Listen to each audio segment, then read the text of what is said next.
अमरसिंह सावंत आपल्यासोबत जोडले गेलेले आहेत. आपण त्यांच्याकडे जाऊया. सावंत सर, माझा तुम्हालाही हाच प्रश्न आहे. आता ऑपरेशन पार पडलेलं आहे, प्रतिक्रिया वगैरे येत राहतील, मात्र आंतरराष्ट्रीय पातळीवर याचे कशा प्रकारे पडसाद उमटू शकतात आणि त्या अनुषंगानं भारताने जी तयारी सुरू केलेली आहे, म्हणजे अगदी पहिल्या क्षणापासून इतर देशाच्या अधिकाऱ्यांना माहिती देणं, त्यांच्याशी सतत संपर्कात असणं, हे कशासाठी महत्वाचं आहे, कशा प्रकारे महत्वाचं आहे?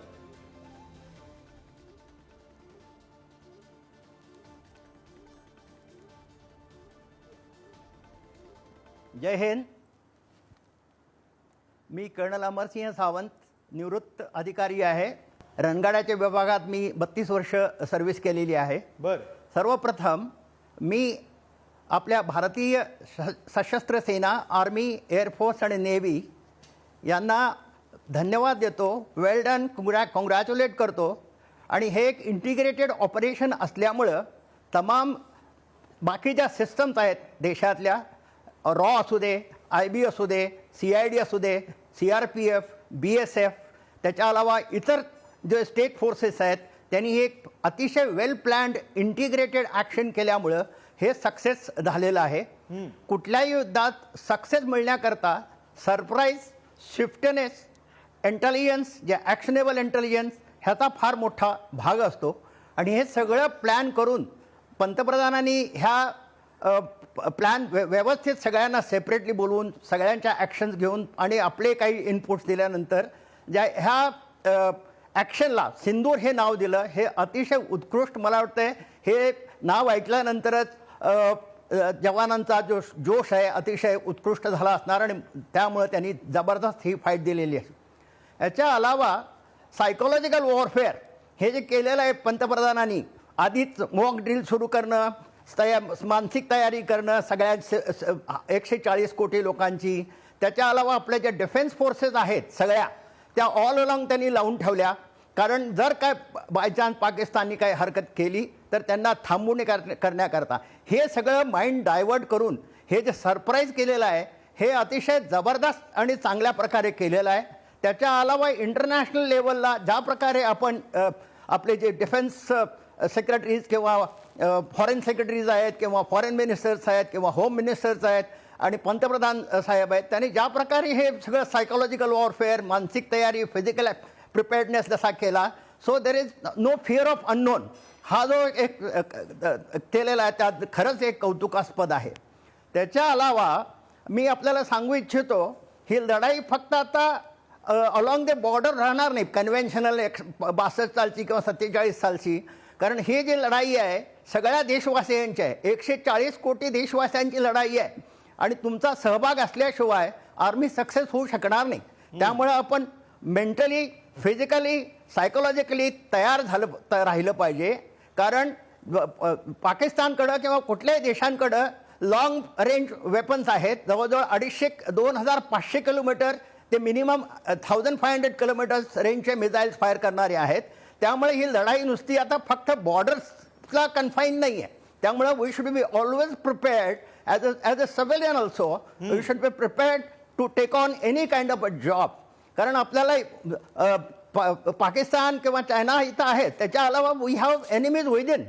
त्यामुळं जे लोकांनी सतर्क राहिलं पाहिजे, कान डोळे उघडे ठेवले पाहिजेत. त्यांनी कोण येतंय, कोण जातंय, कुठले मोठे मोठे इन्स्टॉलेशन्स आहेत त्याबद्दल त्यांनी सगळं लक्ष ठेवलं पाहिजे. अनजान माणसांना चेक केलं पाहिजे, त्यांच्याकडे काय वेपन सिस्टम आहेत. अननोन माणसांना कुठली सिस्टम असो, इवन ॲज अ सिव्हिलियन तुम्ही कोण, कुठून आला, काय केलं हे चेक करणं फार फार महत्त्वाचं आहे. आणि त्यात सगळ्या सिव्हिलियनचा, सगळ्या 140 कोटी देशवासियांचा भाग असणं महत्त्वाचं आहे. त्याच्याशिवाय सक्सेस मिळणार नाही. कारण जोपर्यंत इन्फॉर्मेशन नाही आहेत, ॲक्शनेबल इन्फॉर्मेशन किंवा इंटेलिजन्स इन्फॉर्मेशन नाही आहेत, ॲक्शनेबल इंटेलिजन्स इन्फॉर्मेशन नाही आहेत, तोपर्यंत सेना ही काही करू शकत नाही. कारण जो आपण पाहिलेला आहे इलाका पाकिस्तानशी लागलेला आहे, आपल्या 7 we are neighbours with 7 countries आणि 7ही देशांची आपली इतकी चांगली परिस्थिती नाही आहे. त्यामुळे आपण सतर्क राहिलं पाहिजे, अलर्ट राहिलं पाहिजे. सर्वच माझ्या भारतीय बांधवांना आणि सगळ्यांनाच माझं एक विनंती आहे की आपण फिजिकली फिट राहा, मेंटली अलर्ट राहा, सतर्क राहा, सावध राहा. नाही सावंत सर, तुम्ही म्हणताय ते अगदी बरोबर आहे. संपूर्ण भारतवासियांनी अलर्ट राहिलं पाहिजे, फिजिकली फिट राहिलं पाहिजे. हाच मुद्दा घेऊन मी पुन्हा एकदा विलास सोनवणे सरांकडे जातो. निवृत्त लेफ्टनंट कर्नल आहेत ते. सोनवणे सर, सावंत सरांनी जो मुद्दा मांडला की आता ही केवळ बॉर्डर पुरती लढाई राहिलेली नाहीये, तुम्हाला याविषयी काय वाटतं? पाकिस्तान या लढाईला आणखी पुढे घेऊन जाऊ शकतं? इतकी ताकद, इतकी हिंमत, इतकी शक्ती आहे पाकिस्तानमध्ये?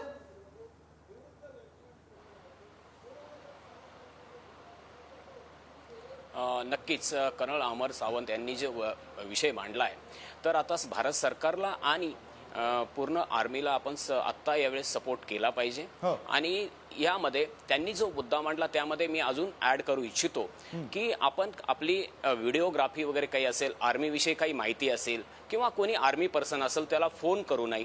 आणि काही अफवा असेल तर त्या अफवांवर विश्वास न ठेवता सरकारी माध्यमातून किंवा आर्मीकडून जी इन्फॉर्मेशन येते त्याच्यावरतीच विश्वास ठेवावा.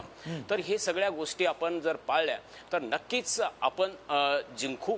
आणि पुढचा जो तुमचा प्रश्न आहे आंतरराष्ट्रीय लेवलवर, आंतरराष्ट्रीय यावरती जर बघायचं झालं तर आपली जी डिप्लोमसी आहे ती जगामध्ये सगळ्यात स्ट्रॉंग आहे. ज्यामध्ये डॉक्टर जयशंकर जे आपले विदेश मंत्री आहेत तर ते नक्कीच यावरती चांगल्या प्रकारे पुढे घेऊन जातील. आणि जी पॉलिसी आहे आणि युद्धाला कसं टाळता येईल आणि पुढच्या गोष्टीला कसं मॅनेज करता येईल हे ते नक्कीच करतील. बरं, तुम्ही दोघेही आमच्यासोबत जोडलेले आहात, सोनवणे सर आणि सावंत सर. सोनवणे सर, मला आता आणखी एक प्रश्न असा पडतोय जेव्हा आपण आंतरराष्ट्रीय विषयांवर बोलतोय. अमेरिकेची प्रतिक्रिया समोर आलेली आहे. मला वाटतंय आणखी काही देशांनी सुद्धा भूमिका घेतलेली आहे की भारताने जे केलं ते योग्यच केलं. अशा परिस्थितीमध्ये काही देश असे असतील, जर असतील तर कोणते असतील, जे पाकिस्तानच्या बाजूने याही परिस्थितीमध्ये उभे राहतील? पाकिस्तानला ताकद दिली जाईल का कोणत्या तरी देशाकडून? आणि जर दिली नाही तर मग पाकिस्तानकडे खरंच शक्ती आहे का या युद्धाला पुढे घेऊन जाण्याची? सोनवणे सर.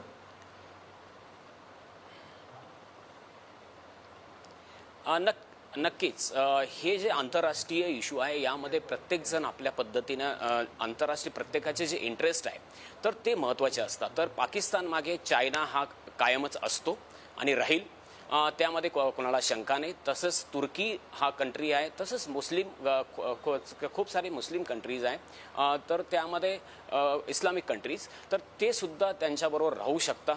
आणि आपला यामध्ये भारताची जी विदेश नीती आहे ती इथे काम करणार आहे. आणि नक्कीच पाकिस्तानला वेगळं करून आपण त्यांना या डिप्लोमॅसीच्या युद्धात सुद्धा आपण पराभूत नक्कीच करू. बरं, सोनवणे सर जोडलेलेच राहा, सावंत सर तुम्ही सुद्धा जोडलेलेच राहा. एक बातमी समोर येते. केंद्रीय गृहमंत्री अमित शहा यांनी एक्स पोस्ट केलेली आहे. आम्हाला भारतीय सैनिकांवर गर्व आहे. दहशतवाद्यांना संपवून टाकण्यासाठी आम्ही कटिबद्ध आहोत, अशी एक्स पोस्ट केंद्रीय गृहमंत्री असलेल्या अमित शहा यांनी केलेली आहे.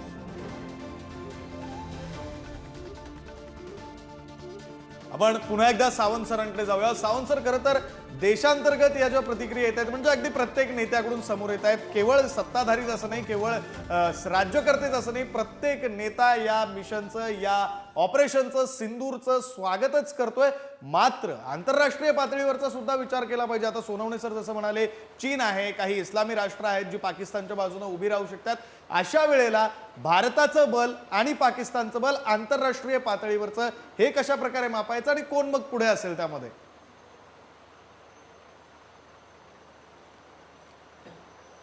या बाबतीत ॲक्च्युली आपण वन अप असणारच आहे. कारण सगळे मेजर देश जे आहेत, अमेरिका असो किंवा रशिया असो, इंग्लंड असो, जर्मनी असो, इस्रायल असो, सगळ्यांनीच आपल्याला पाठिंबा दिलेला आहे. अगदी. आणि सगळ्या देशालाच हे जे दहशतवाद आहे तो नको आहे. आणि त्याकरता ते प्रत्येकजण एकजुटीत व्हायचा प्रयत्न करतात. आणि त्यात आपल्या पंतप्रधान साहेबांचा फार मोठा रोल आहे. आणि आपल्या सगळ्यांचीच इच्छा आहे की live and let live. The real happiness lies in making others happy, ही एक पॉलिसी आपण बघतोय आणि त्यासाठी प्रयत्नशील सुद्धा आहोत. त्यामुळे मला वाटतंय शेवटी देर आहे लेकिन अंधेर नाही, हे सगळं व्यवस्थित होईल आणि सुरळीतप्रमाणे चालेल. पण हा झटका ध्यानात पाकिस्तानला देणं फार महत्त्वाचं होतं. कारण इतके दिवस आपण बघून सगळे डिफेन्सिव्ह, अरे बडा भाई हम छोडो कोई छोडो, कोई छोडो, कोई बात नाही असं करत बसलो होतो. पण ते जास्तच डोक्यावर चढल्यामुळं त्यांना हे असं एक झटका त्यांना लावणं फार महत्त्वाचं होतं. आता इथून पुढील कारवाई काय होईल ते आता आपण बघणं महत्त्वाचं आहे. पण सतर्क राहणं फार महत्त्वाचं आहे. मी आपल्या कोल्हापूर जिल्हा किंवा इतर माजी सैनिकांच्या तर्फे आम्ही कलेक्टर साहेबांना निवेदन पण दिलेलं आहे की आम्ही ह्या सहभागी आहोत सर्व 17,000 सैनिक कोल्हापूर जिल्ह्यातले आणि जर जरूरत पडली तर आम्ही आपल्या आपल्या रेजिमेंटमध्ये जायला तयार आहे. जसं मी माझ्या कमांडिंग ऑफिसरला पत्र पाठवलं आहे आणि बोललोही की जरूरत पडली तर मी अमृतसरला माझी युनिट आहे तिथं येऊ शकतो. तर त्यांनी सांगितलं जरूरत पडली तर तुम्हाला डेफिनेटली बोलवून घेऊ म्हणून. तर हेच मध्य आहे. आणि त्याच्या अलावा इतर भारतीयांना मी सांगू इच्छितो महत्त्वाचा मुद्दा, हे जे मॉकड्रिल फॉलो करत आहात त्याचं मजाक म्हणून किंवा हे करून नाही, it must be taken as a serious one. कारण आता प्रत्येकजण सोल्जर ह्याची माहिती करून घेतली पाहिजे. जर असा सायरन आला तर त्याच्या अप्रोप्रिएट ॲक्शन जे सिव्हिल डिफेन्सनं सांगितलेल्या आहेत त्या घेतल्याच पाहिजेत. And that should not be taken as a joke. Please, for God sake, all Indian citizens, I am making a request to you, please follow the instructions given by the administration, given by the collectorate, given by the defense people and cooperate. कारण ह्याच्याशिवाय हे होणार नाही. एक छोटीशी गलतीसुद्धा खूप आपल्याला धोका देऊ शकते. त्यामुळे मी माझ्या जे मिलिटरीचे रिटायर्ड सैनिक ऑफिसर JCO साहेबांना आहेत त्यांना पण मी नम्र विनंती करतो, आपल्या आपल्या गावी आपण हे सगळं आयुष्यात शिकलेलं आहे. मॉक ड्रिल, हमला झाला तर काय करायचं, कशा प्रकारे आपली बचाव करायचा. मी त्यांना नम्र विनंती करतो, जरी आपल्याला बोलावा नाही आला आपल्या आपल्या युनिटच्या माध्यमातून तर please please for God sake सगळ्यांनी आपल्या आपल्या गावातल्या, आपल्या तालुक्यातल्या, आपल्या शहरातल्या मुलांना मुलींना मॉक ड्रिल कशी असते, हमला झाल्यावर काय करायचं असतं ह्याची प्लीज सगळ्यांना माहिती द्या. फार हा महत्त्वाचा विषय. त्यातच तुम्ही आपल्याला समजा की आपल्याला देशासाठी काहीतरी करता आलं. माझी हात जोडून तुम्हाला ही विनंती राहील. Thank you. This is the spirit. हे भारताचं स्पिरिट आहे, हे इंडियाचं स्पिरिट आहे. तुम्ही जे म्हणताय आम्ही निवृत्त आहोत, गरज पडली तर आम्ही सीमेवर यायला तयार आहोत. अगदी खरं आहे सावंत सर, तुम्ही म्हणताय हे स्पिरिट आहे. पण तुम्ही दोघं सुद्धा निवृत्त लष्करी अधिकारी आहात, त्याच्यामुळे काही तांत्रिक बाबी सुद्धा समजून घ्यायच्या आहेत. 22 एप्रिल रोजी खरं तर पहलगाममध्ये भ्याड हल्ला झाला, त्यामध्ये 26 जण मारले गेले. जवळपास 15-16 दिवसांचा काळ गेला आणि त्यानंतर रात्री 1:30 वाजता भारतानं हा स्ट्राईक केलेला आहे. या 15-16 दिवसांमध्ये काय सुरू होतं तर भारत वेगवेगळ्या प्रकारे पाकिस्तानची कोंडी करण्याचा प्रयत्न करतच होता. सिंधू जलवाटपाचा करार जो असेल तो स्थगित करणं असेल किंवा मग व्यापारासंदर्भातले निर्णय घेणं असेल, पाकिस्तानची विमानं ही भारताच्या हद्दीमध्ये येऊ न देण्याचा निर्णय घेणं असेल, असे वेगवेगळे निर्णय घेत होता. मात्र त्याच वेळेला लष्करी पातळीवर नेमकी काय तयारी सुरू असू शकते, आपला अंदाज काय, नेमकं काय या 16 दिवसांमध्ये त्या अनुषंगानं घडलेलं असू शकतं. आधी सोनवणे सरांची प्रतिक्रिया घेतो, मग सावंत सर तुमच्याकडे येतो. सोनवणे सर.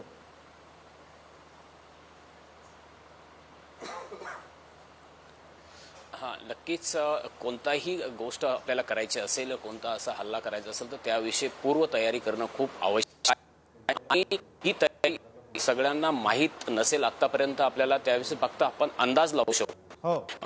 विविध ज्या एजन्सीज, एअरफोर्स असेल, नेव्ही असेल, आर्मी असेल, हे सगळ्यांची कोऑर्डिनेटेड मीटिंग झाली असेल, त्यावर ठरवलं गेलं असेल टाईम, डेट आणि लोकेशन हे पूर्णपणे त्यांनी सेट केलं असेल आणि त्याची रिहर्सल केली असेल आणि त्यानंतर पूर्ण जो माहिती आहे ती घेऊनच हा हल्ला झालेला आहे. सोनवणे सर, तुम्हाला थोडंसं थांबवतो एक.